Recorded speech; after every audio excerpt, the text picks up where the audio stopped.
Welcome student. Today we are going to start the new topic, that is Lyapunov stability analysis. Now according to this Lyapunov stability criteria, the system can be analyzed whether the system is stable or unstable in both linear and non-linear system. Now like I have told you before, the non-linear system must be linearized before we analyze the stability of the system with the help of Lyapunov stability analysis. Now the way we have linearized a non-linear system in the previous type of stability analysis, that is phase plane analysis, the same way we are going to linearize here the non-linear system by using the Jacobian matrix, and then we will see the stability of the non-linear system with the help of this Lyapunov stability criteria.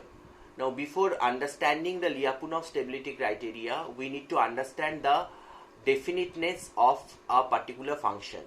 Okay, so first we are going to understand the definiteness of a function. Then according to that we will analyze how can we say a system is stable or unstable. So let us first understand what is definiteness of a function. Suppose we are having a function v of variable x1, x2 up to xn. Now this function is said to be positive definite. So first, this function is positive definite if for any non-zero value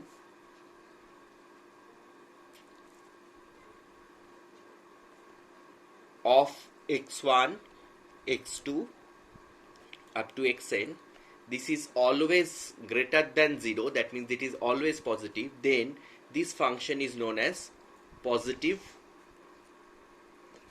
definite function. Similarly, if we have a function of variable x1, x2 up to xn, is always negative for any non-zero value of x1, x2 up to xn, then this is known as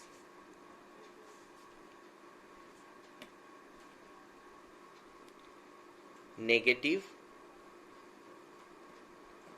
definite. Now if in the same way this function v is either is equals to 0 or greater than is equals to 0, that means the value is either positive or 0, it cannot be negative ever for any non-zero value of x1, x2 to xn, then this is known as positive semi-definite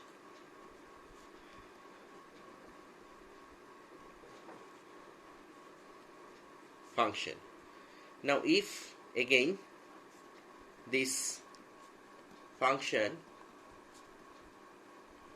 is either 0 or negative, that means it cannot be ever positive for any non-zero value of x1, x2 and xn, then this is known as negative semi-definite function. And lastly, if we have a function of the variable x1, x2, xn, and we cannot say anything about the sign of the function for non-zero values of x1, x2, x3 up to xn, then this is known as indefinite. So we need to understand these five categories of how we define positive definite, negative definite, positive semi-definite, negative semi-definite, and indefinite before going into the Lyapunov stability analysis. Now, let us understand this definition of a function by taking some examples. Okay, suppose we have a function v, which is a function of x1 and x2, is written as x1 square plus x2 square. Now this is a positive definite function, because take any non-zero value of x1 and x2, it will give you a positive value, because even if the x1 and x2 are negative, then also after squaring it, it will give a positive value. So you take any non-zero value of x1 and x2, it will give a positive value of v. So that is why this is positive definite. Now let us take another function of x1 and x2, say minus x1 square minus 3x1 plus x2 whole square. Now look at this. Here take any non-zero value of x1 and x2, it will always be negative, right? x1 take any value of x1, it is positive or negative. After squaring it, it will give you a positive value, but here we have a negative sign, so it will be always negative. And here this is either negative or 0. Now for which value it would be 0? If 3x1 is equals to minus x2, then this part will be 0. But even if this part is 0, here we are having a minus x1 which is negative, so the result ultimate value of v here is always negative. So this case, it is a negative definite function. Now take the next. Suppose this is x1 plus x2 whole square. Now in this case, this is always positive, but if we have x1 is equals to minus x2, for those values this will be 0. So this is either positive or 0 for these cases where x1 is equals to minus x2, then it will be 0, but it will never be negative. So according to our definition, this is positive semi-definite.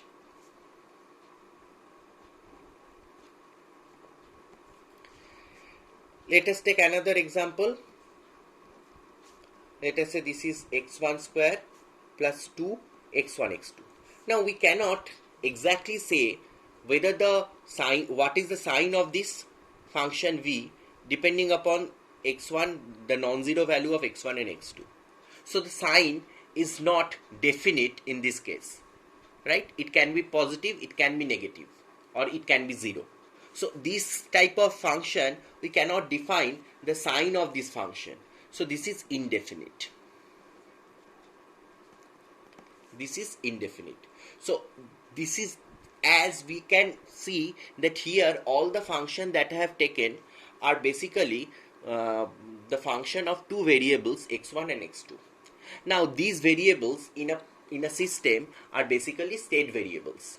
Now if we only consider two state variables, that means all these functions are basically for a second order system, because you know the number of state variables are, is 2 if the system is second order system. But here, but as we have seen that in phase space analysis, the major restriction was that it was only applicable for second order system. But in this Lyapunov analysis, we can apply this technique for third order system, fourth order system, and so on. So here we should not restrict our discussion on the second order system only. So it can happen that v is a function of state variables more than 2. So in those cases, it is not easy to understand the definicity of the function by just looking at it, the way we have done here. So in that case, we need to form, in that case, your system is given by x dot by x. This is the standard form. A is the system matrix, x dot is the column matrix of the time derivative of state variables, x is the column matrix of the state variables, right? Now here we have to, so this is given to you, right? Now if so this may be second order or maybe more than second order. If it is more than second order, then what will happen? Suppose we have a function which is basically a function of all the state variables. That means here it is more than, this x is more than 2. Okay, then what we need to do, we need to express this function as x dash p x in this format. Okay, so we call it quadratic form. So in quadratic form, this p has to be an identical matrix. Now this p has to be a symmetrical matrix. Now what is symmetrical matrix? If pnm is equals to pmn, that is the element say p12 is equals to p21, then it is called a symmetrical matrix. So this p has to be a symmetrical matrix, and then we can write the function in this quadratic form. Now again, let me take an example. The example is, suppose vx is equals to 10 x1 square plus 4 x2 square plus x3 square plus 2x1 x2 minus 2 x2 x3 minus 4 x3 x1. So here you can see it is a third order system because the number of variable, this is capital X. So the number of variable involves here, number of variable involved here is 3. So this is the third order system. Now we need to express this in this quadratic form. So first is x dash. Now you know the x is a column matrix which is x1, x2, x3. So x dash should be a row matrix. So x dash is x1, x2, x3. Then we have to have this p matrix. P matrix will be a square matrix. Now x1, x2, x3. Now basically we are expressing this vx in this format. You need to understand. So the result of this vector multiplication should be this. We need to keep that in your mind, and also we need to keep that in our mind that this matrix is a symmetrical matrix. So PNM should be PMN. So first term here, this is basically the coefficient of x1 into x1, that is x1 square. So the first term should be 10, like, because if I multiply it, this will be the coefficient of x1 into x1, that is x1 square. Now I am going diagonally. Here this term will be x2 into x2, that is x2 square, the coefficient of x2 square, that is 4. Here this is x3 into x3, so the coefficient here will be 1, because here coefficient of x3 is 1. Now what about this? Now this is basically the coefficient of x1 into x2, and this is also the coefficient of x1 into x2. And we also need to satisfy P12 is equals to P21. This is basically P12 and this is basically P21. So this has to be same, and if I add these two, it should be is equals to 2x1 x2. So here I am giving it 1, and I am giving this is also 1. So after vector after the matrix multiplication, this will give 1 x1 x2 and this will give another x1 x2. So x1 x2 plus x1 x2, it will give me 2 x1 x2. So whatever coefficient I'm having here, I should divide it by 2. In case of a third order system, I should divide it by 2 and it should be here. One part should be here, another part should be here. Now here this is the coefficient of x1 into x3, right? X1 into x3. Now x1 into x3 is 4, and this is also the coefficient of x1 into x3. See, x1 into x3. So here and these two also should be same, because PNM is equals to PMN. This is P13 and this is P31. So this also should be same. Now this is minus 4. It also should be divided by 2, and one part should be here, that is minus 2. Another part should be here, that is minus 2. Right? Now what about these two? This is the coefficient of x2 into x3. Again x2 into x3 is minus 2 here. Here also this is also coefficient of this is also will be the coefficient of x2 into x3. So I will divide this minus 2 into these two places. So here it will be minus 1, here it will be minus 1. So ultimately I have got my P matrix. Now if I get my P matrix, now I can check the definicity of this function Vx. Now if all the minors, listen to it very carefully, if all the minors of this P matrix is greater than 0, then the system is positive definite. If all the minors of this matrix is less than 0, then it is negative definite. If sum of the minors is equals to 0 and rest of the minors are greater than 0, then it is positive semi-definite. If sum of the minors is equals to 0 and rest of the minors is less than 0, then it is negative semi-definite. And if sum of the minors are positive and sum of the minors are negative, then it is indefinite. Okay, now let us check whether this particular function is positive definite or negative definite or semi-definite, or what is the value. So I need to check each minor of this matrix. So I have got my P matrix as 10, 1, minus 2, 1, 4, minus 1, then minus 2, minus 1 and 1.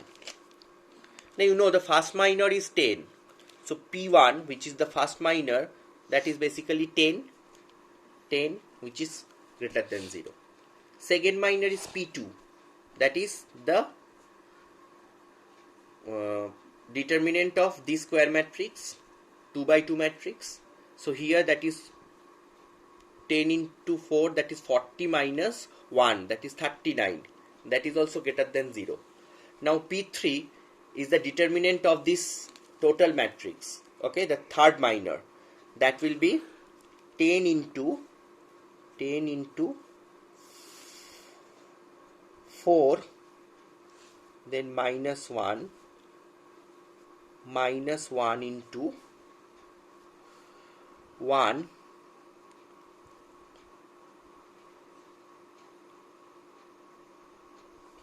minus 2,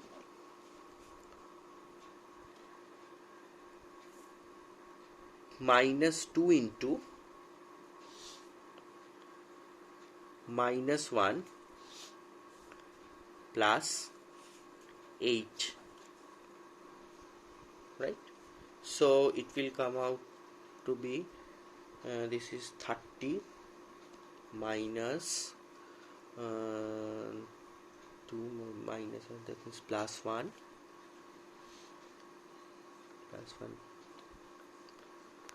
and this is 7, that is minus 14. So that is 31 minus 14, that is also greater than 0. Right? Am I doing it correctly? Now you probably must be wondering that why we are giving so much emphasis on understanding the definiteness of a particular function. So how this is related to the stability analysis? Now, according to the Lyapunov's method of stability analysis, everything is dependent upon to check whether the system is whether a particular function is positive definite or negative definite. Now, in the next class, we will discuss in detail about the actual Lyapunov theorem of the stability analysis, but here in this class let me discuss about the techniques by which we can understand the stability of a particular system. Let us start with the linear system, then we will see that how we can linearize a nonlinear system and then analyze the stability of it. So according to the Lyapunov stability analysis, suppose Vx, V, which is a function of the state variables, all the state variables, is suppose the energy function.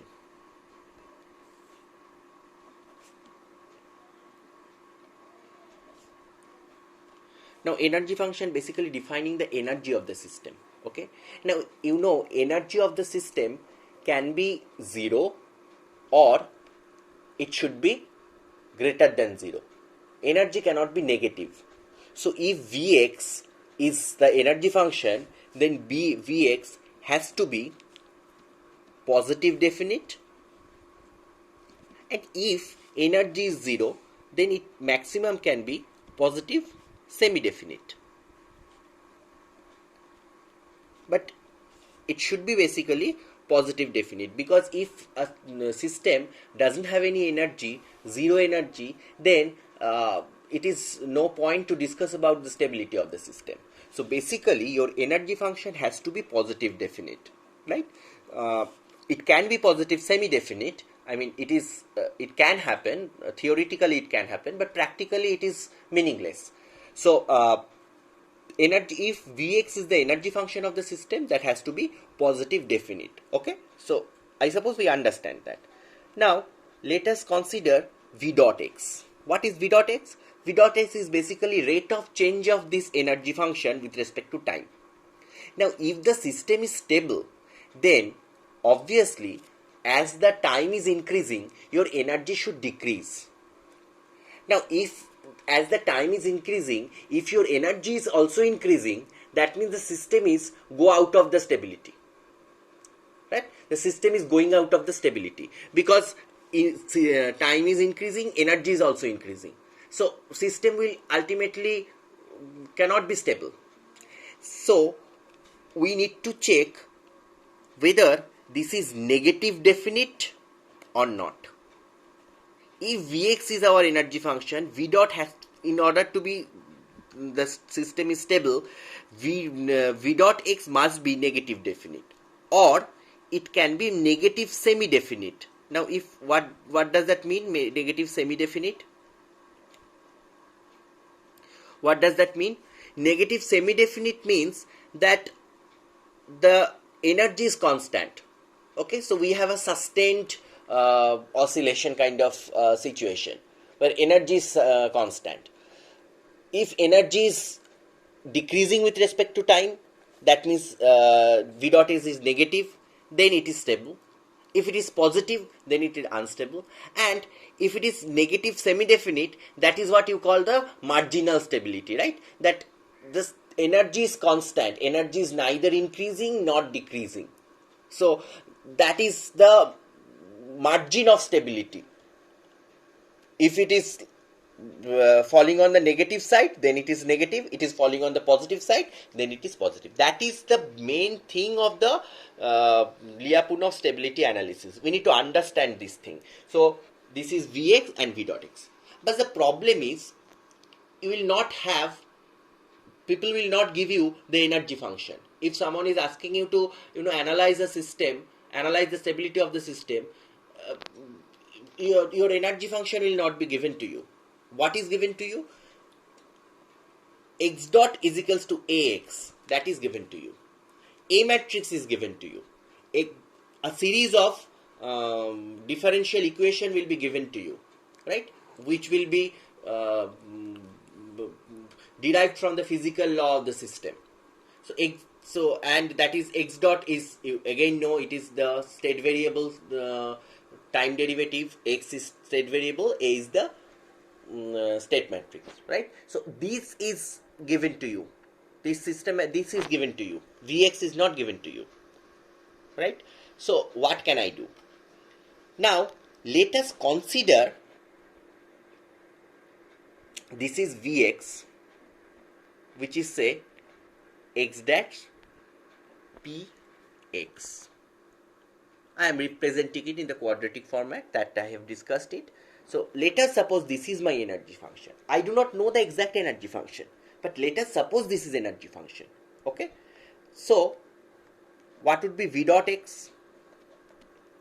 V dot x would be px plus x dash px dot, right? According to the matrix rule of matrix derivative. Now here I have we know that x dot is equals to ax. So instead of x dot I can write ax. So this is ax dash px plus x dot p ax. So I have just replaced this x dot with ax, right? Now according to the matrix identity, ax transpose is basically x transpose a transpose. So this is x transpose a transpose into p x plus x transpose p a x, right? So that can be written as x transpose, then a transpose p plus p a x. So here I am writing. So this can be written as x transpose q into x, where q is equals to a dash p plus pa, right? So now according to our condition of the stability, this v dot x should be negative definite. Now we can check whether this is negative definite or not by equating this with a standard negative definite matrix, which is a minus I. You know, minus I is always negative definite. So I am equating this q with a standard negative definite matrix, that is minus I. Now you can take it minus I or any other negative definite matrix, but for the simplicity it is always better to take minus I, because then your calculation will be more and more easier. In some cases we will see that we can take a semi-definite matrix also, negative semi-definite matrix also. To understand the marginal stability, we can take a negative semi-definite matrix as well, okay, to understand the marginal stability. But here this is the minus I we are taking, which is basically a negative definite matrix, okay. Now so what we are doing here, we are basically equating this a dash p plus pa to minus I, okay, where I is the identity matrix. Now we know the A matrix, right? Because that is given to us. It is a system matrix that is given to us. P we do not know, but I we know, because I is the standard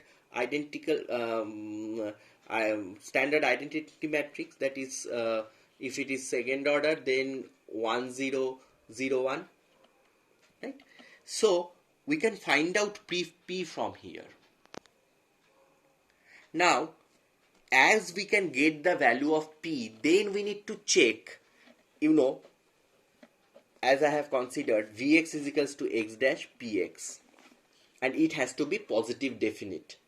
Now we need to check Now after getting the values of P or constituting the P, now we need to check each minor of the P, and we need to check whether Vx is positive definite or not.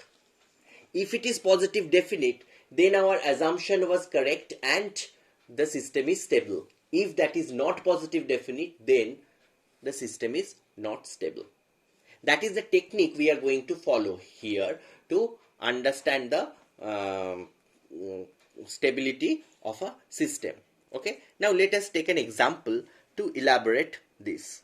Let us say my system equation is x double dot plus x dot plus x is equals to 0.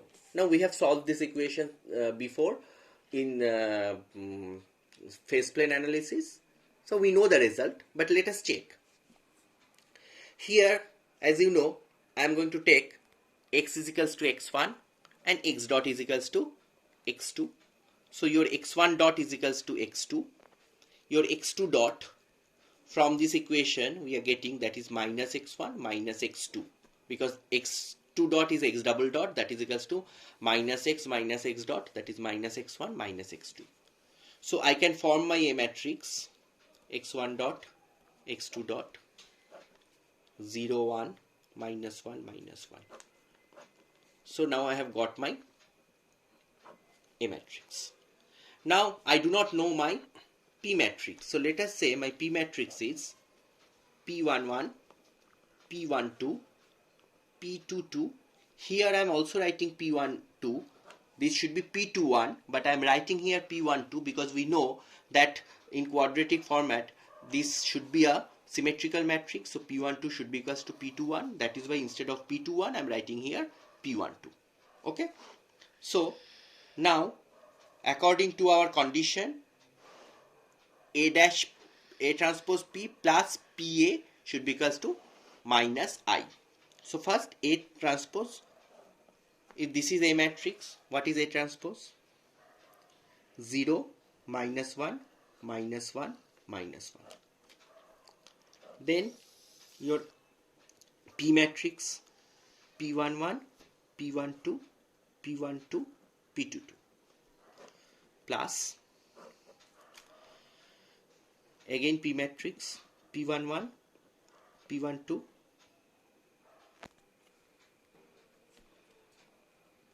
P12 again P22 into A matrix 0 1 minus 1 minus 1, that should be equals to minus 1 0 0 minus 1, right? So let me calculate it. If I multiply this, then this should be multiplied by this, so minus P12, then here this should be multiplied by this, so minus P22, this should be multiplied by this, that is P11 minus P12, and here this should be multiplied by this, that means, sorry, this is minus P11 minus P22, here that will be minus P12 minus P22.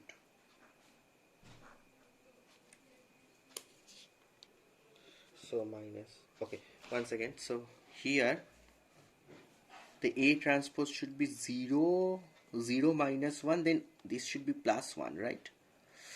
This is 1 minus 1, this is 1 minus 1, because I am taking the matrix. Okay, so here that will be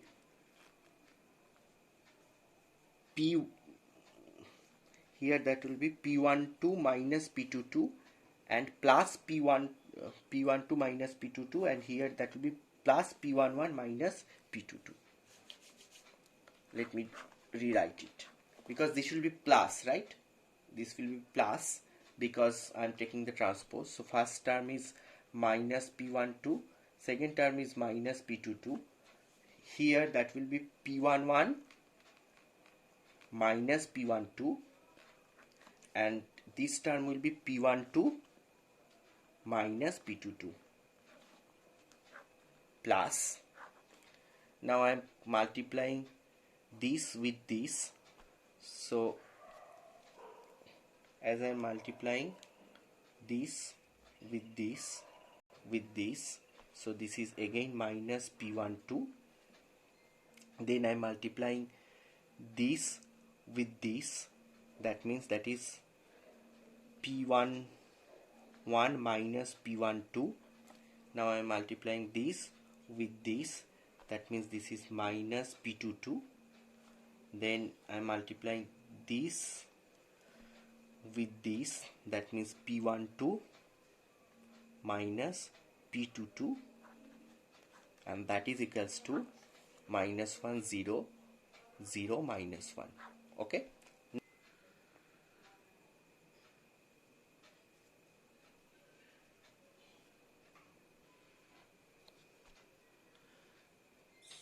so now if I equate, then minus 2 P12 is equals to minus 1, that will give you P12 is equals to half.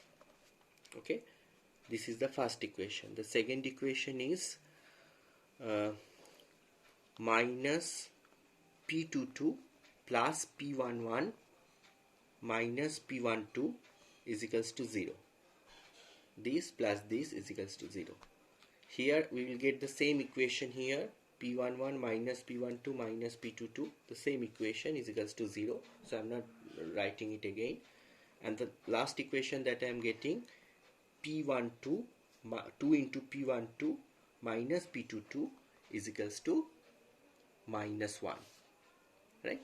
So if I substitute the value of, so this is one value I have already got, P12.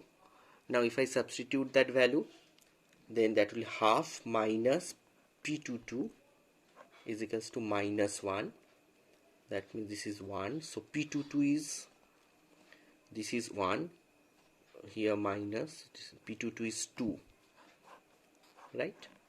P22 is 2. Now if I put that value here, then P22 is 2, so that is minus 2 plus P11, and P12 is half, so minus half is equals to 0, that is P11 is 2 plus half, that is 2.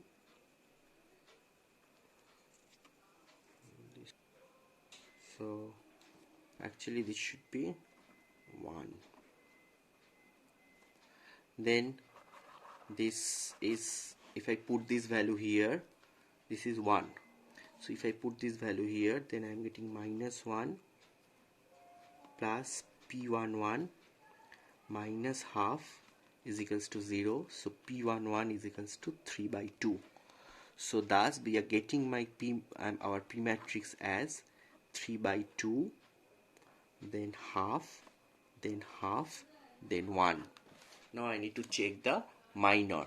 The first minor is P1, that is 3 by 2, that is greater than 0. The second minor is the determinant of this matrix. Second minor, that is 3 by 2 minus 1 by 4.